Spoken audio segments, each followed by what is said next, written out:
ونشهد أن لا إله إلا الله وحده لا شريك له لا ضد له ولا ند له ولا مثل له ونشهد أن لا إله إلا الله وحده لا شريك له ونشهد أن سيدنا وسندنا وحبيبنا وطبيبنا وطبيب قلوبنا ومولانا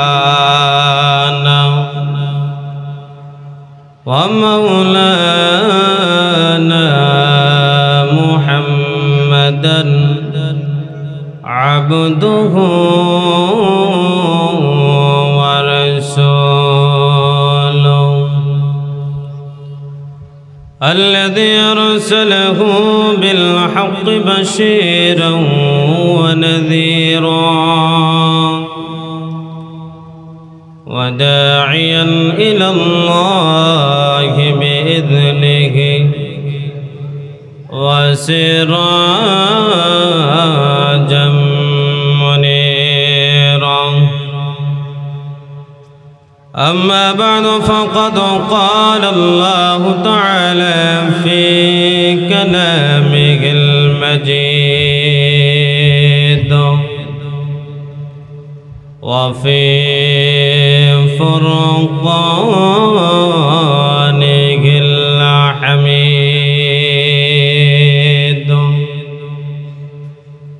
أعوذ بالله من الشيطان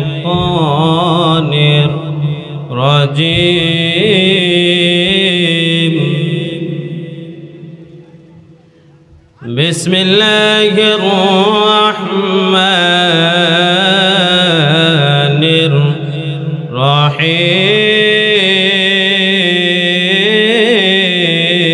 الرحيم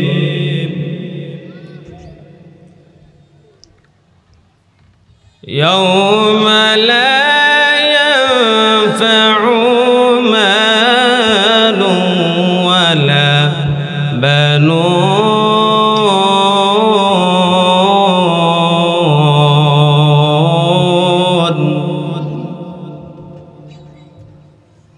إلا من أتى الله بقلب سليم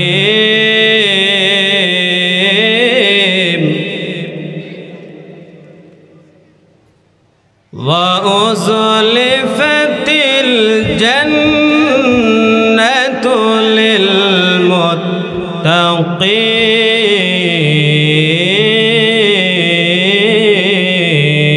للمتقين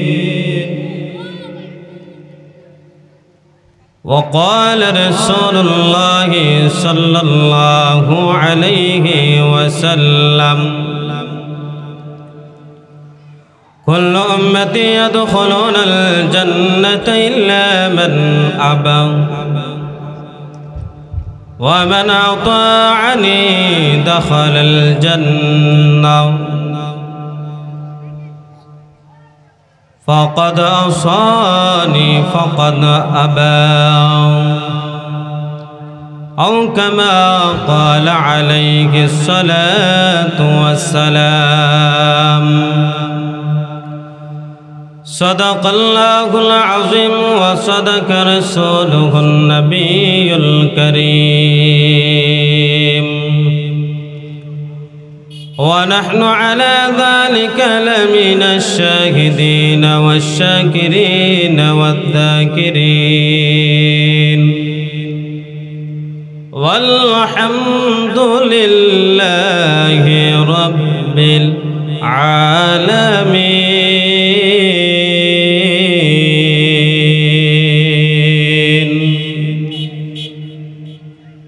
إن الله وملائكته يصلون على النبي يا أيها الذين آمنوا صلوا عليه وسلموا تسليما আমরা সবাই দুরূদ শরীফ اللهم صل على محمد وعلى آل محمد كما صليت على إبراهيم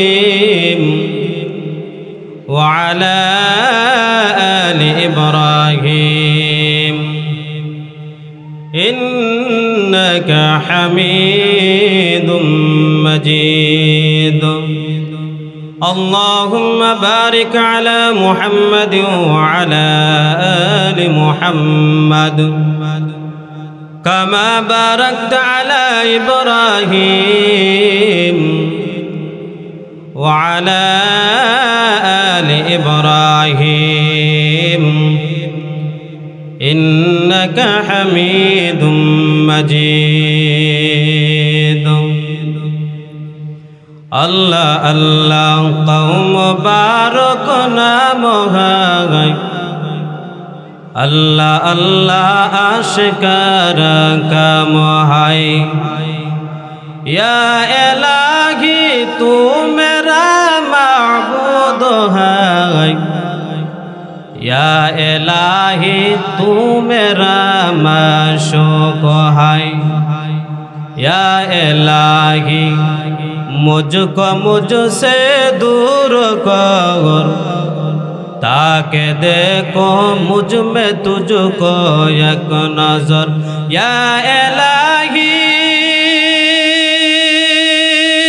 तू मेरा रहमान है या इलाही तू मेरा रहीम है या इलाही तू मेरा सत्तार है या इलाही तू मेरा गफ्फार है।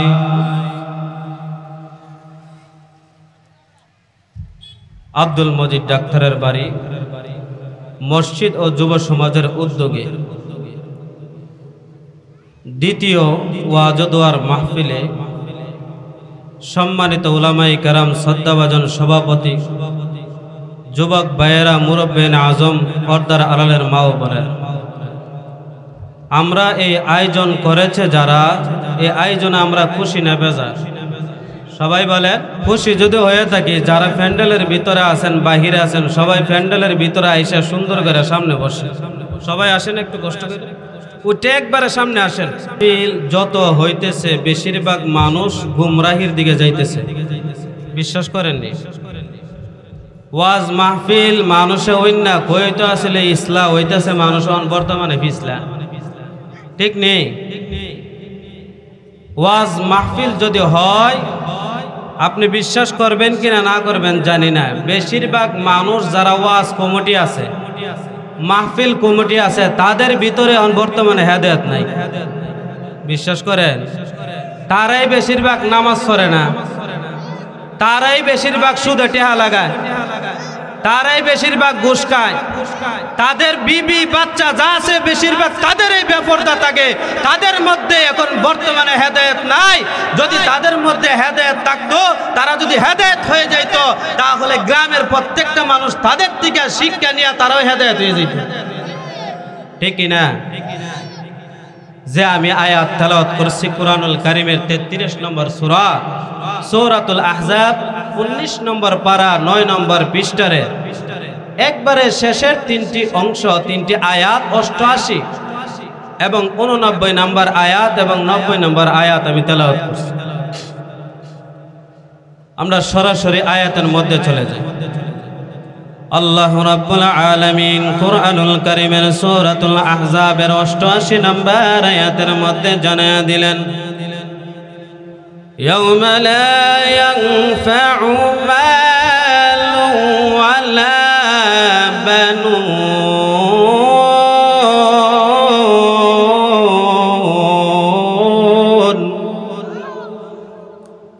আল্লাহ বলেন সেই দিন বলে সেই দিন মানে কোন দিন পরে কিয়ামতের দিন ইয়াউমা লা ইয়ানফাউ মালু ওয়ালা বানুন তোমার সন্তান সন্তানাদি ধন সম্পদ কিয়ামতের ময়দানে কোনো কাজে আসবে না বিশ্বাস করেন?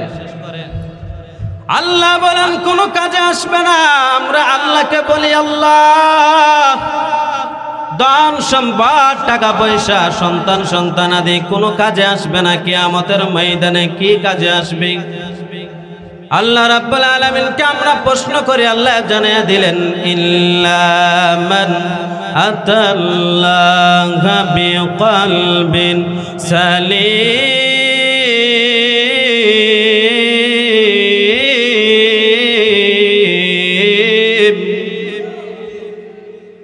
আল্লাহ বলেন হে বান্দা তোমার ধন সম্পদ সন্তান সন্তানাদি কাজে আসবে না, এই কথাটাই সঠিক। কি কাজে আসবে?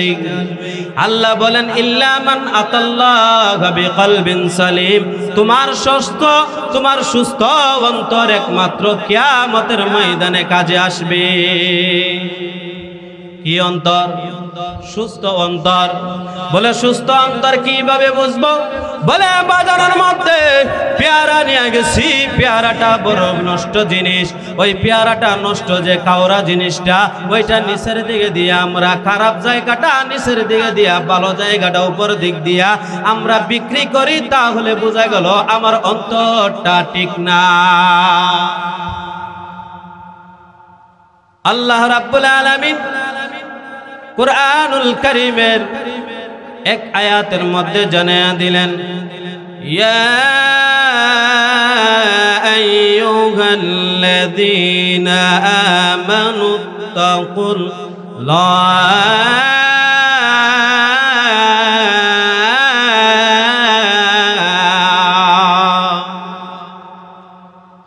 আল্লাহ বললেন হে ঈমানদারওয়ালারা শুনো, আমানুত্তাকুল্লাহ আমি আল্লাহকে ভয় করো। এক নাম্বার ঈমান আনলেন, দুই নাম্বার আমি আল্লাহকে ভয় করলেন, তিন নাম্বার তোমরা সঠিক কথা বলো ওয়াকুলু কাওলান সাদীদা।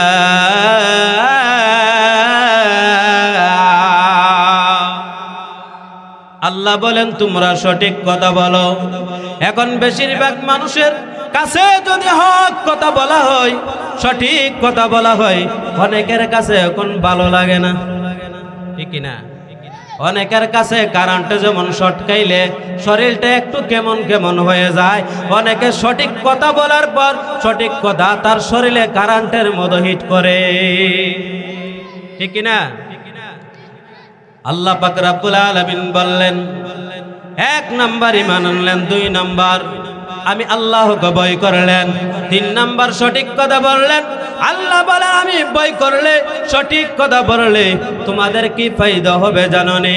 আল্লাহ রাব্বুল আলামিন তারপরের আয়াতের মধ্যে জানিয়ে দিলেন ইউসলিহ লাকুম আ'মালাকুম ওয়া ইয়াগফির লাকুম যুনুবাকুম ওয়া মান ইউতি'িল্লাহা ওয়া রাসূলাহু فقد فاز فوزا عظيما।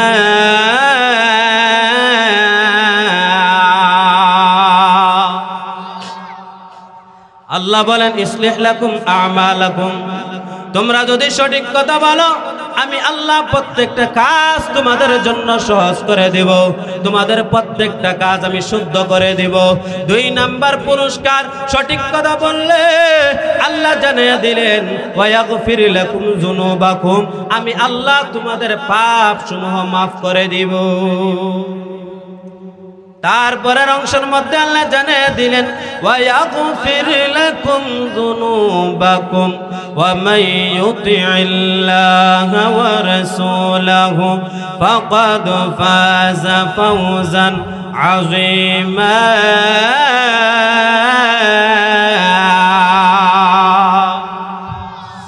আল্লাহ তারপরে জানিয়ে দিলেন যারা আমি আল্লাহর আনুগত্য করবে, রাসূলের আনুগত্য করবে, আমি আল্লাহ জানিয়ে দিলাম তারা পৃথিবীর ভিতরে সফল মানুষ, তারা সর্বোচ্চ সফলতা অর্জন করলো। বলে কিভাবে? বলে যারা আল্লাহর আনুগত্য করলো, যারা রাসূলের আনুগত্য করলো। আল্লাহর নবী বিশ্ব নবী রাহমাতুল লিল আলামিন বুখারী শরীফের 7280 নম্বর হাদিসের মধ্যে জানিয়ে দিলেন কুল্লু উম্মতি ইয়াদখুলুনাল জান্নাহ জান্নাতা ইল্লা মান আবা। আল্লাহর নবী সাহাবীদেরকে বলতেছে, ও সাহাবীরা শুনিয়া নাও, আমি নবী ঘোষণা করে দিলাম আমার সকল উম্মত জান্নাতে যাবে, শুধু একদল আবা উম্মত ছাড়া।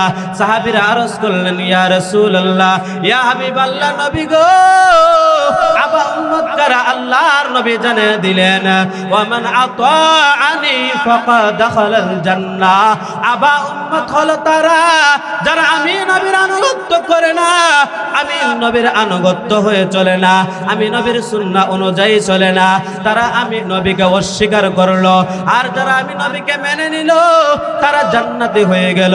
আর আমি নবীকে যারা মানলো না, যারা আমি নবীকে আনুগত্য করলো না, যারা আমি নবীর সুন্নাত অনুযায়ী চললো না, তারা জান্নাতে যাইতে অস্বীকার করলো, তারা জান্নাতে যাইবে না, তারা নিজে অস্বীকার করলো। ওমান আসাআনি ফাকাদ আবা।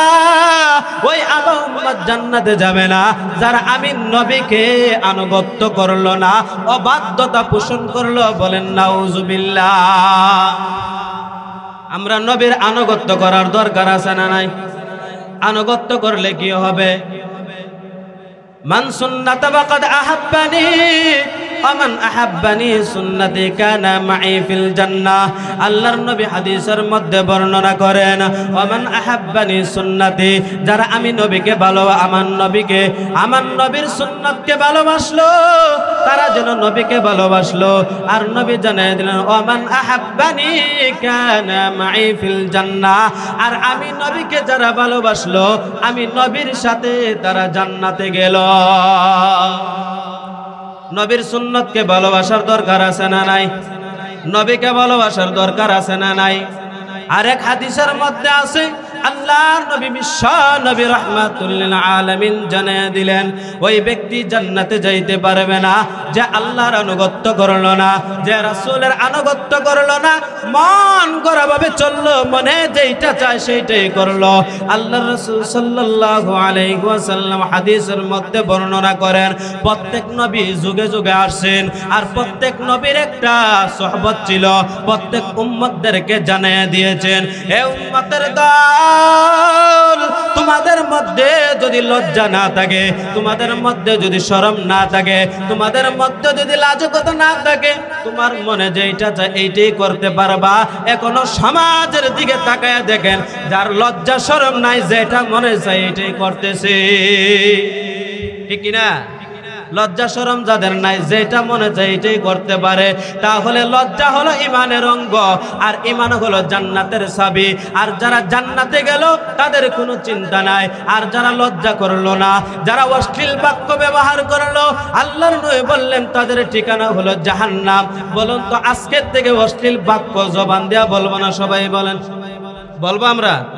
অশ্লীল বাক্য জবান দেয়া বলবো না, অশ্লীল গালাগালি করবো না। হাদিস আর একটা শোনাই, হযরত আবু হুরায়রা রাদিয়াল্লাহু তাআলা আনহু থেকে বর্ণিত, রাসূল করিম সাল্লাল্লাহু আলাইহি ওয়াসাল্লাম জানিয়ে দেন, এই হাদিস দুইটা কিতাবের মধ্যে আছে। একটা হলো মিশকাতুল মাসাবি 5127 নম্বর হাদিস, আর একটা হলো তিরমিজি শরীফের 2418 নম্বর হাদিস। আবু হুরায়রা রাদিয়াল্লাহু তাআলা আনহু থেকে বর্ণিত, রাসূল করিম সাল্লাল্লাহু আলাইহি ওয়াসাল্লাম সাহাবীদেরকে নিয়ে সামনে বসলেন, সাহাবীদেরকে বললেন, ও সাহাবীরা শুনো, বলো তো দুনিয়ার জমিনে সবথেকে গরিব কে?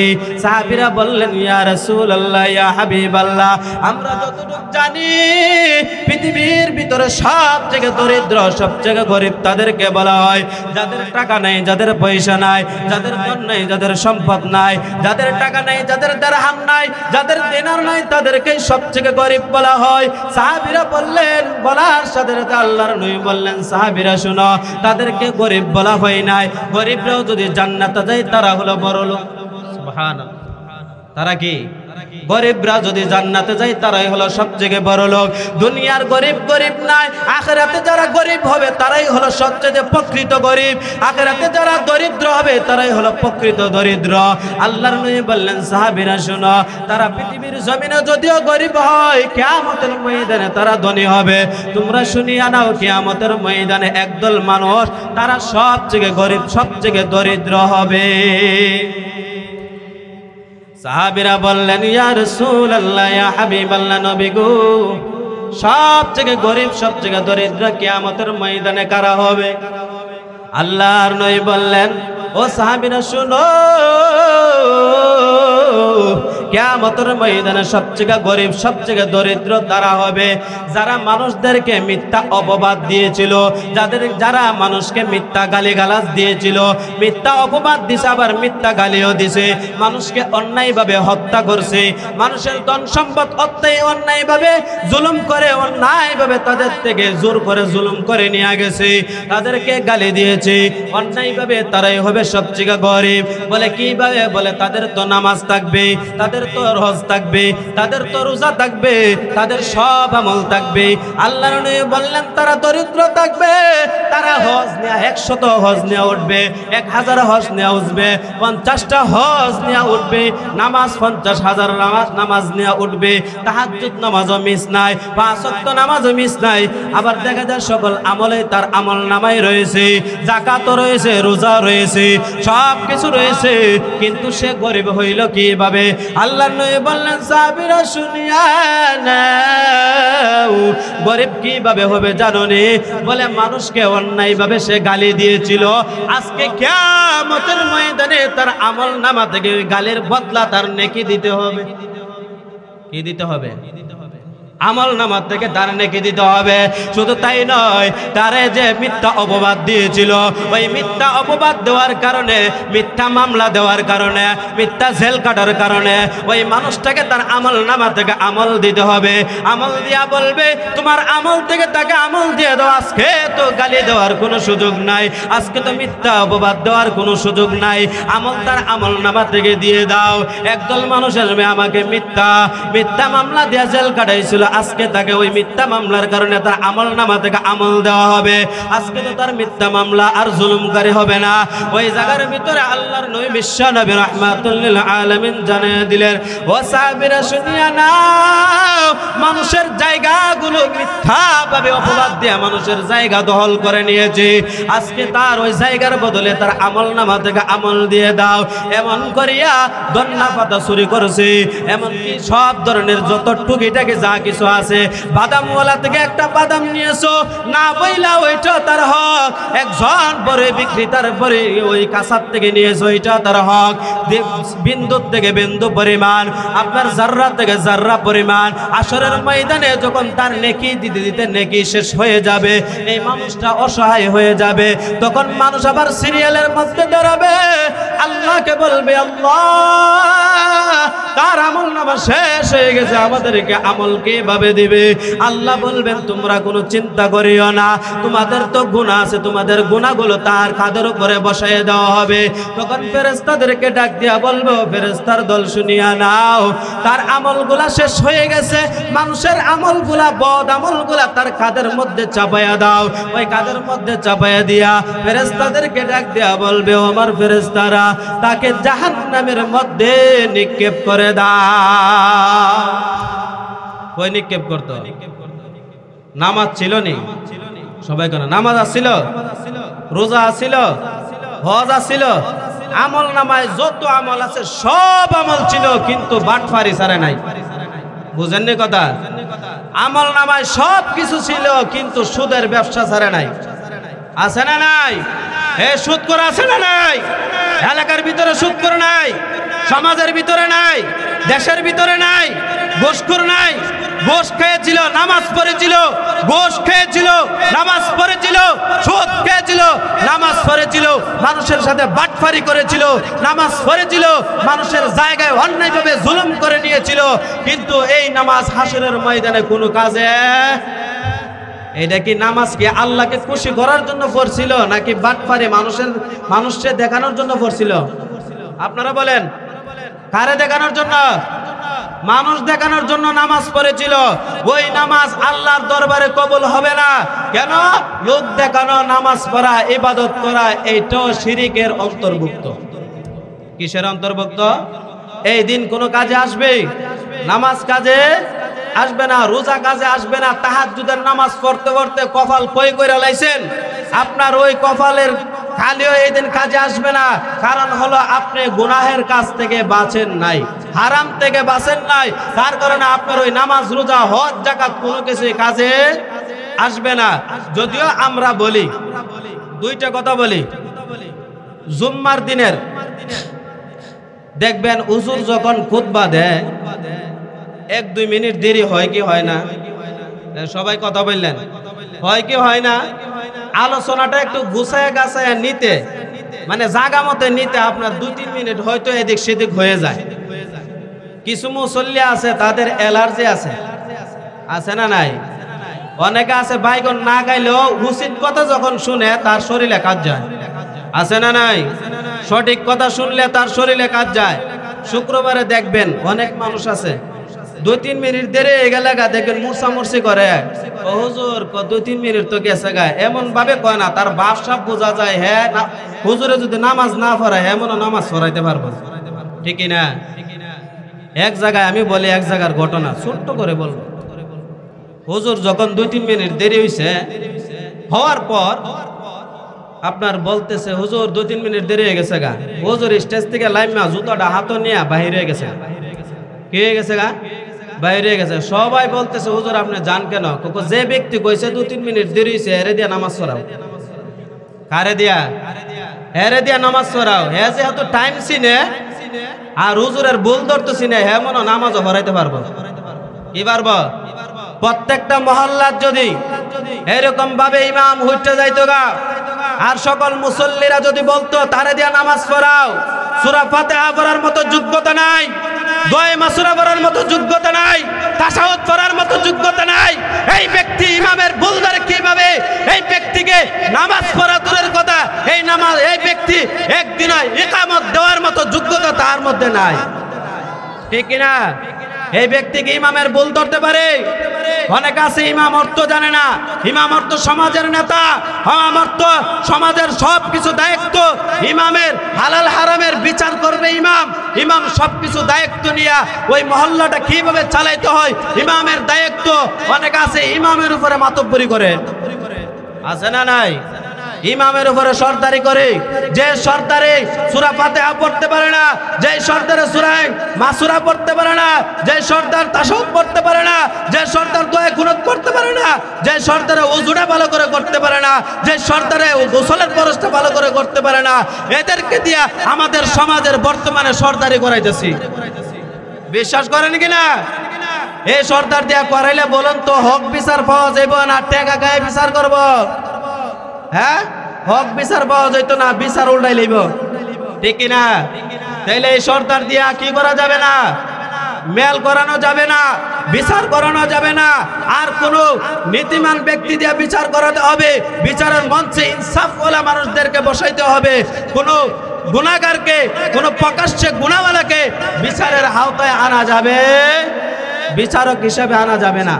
আমাদের সমাজে দেখবেন যত মানুষ আছে সুদখোর সামনের চেয়ারে বৈশা ওই ব্যক্তি দেখবেন নেতৃত্ব দেয়, আছে না নাই?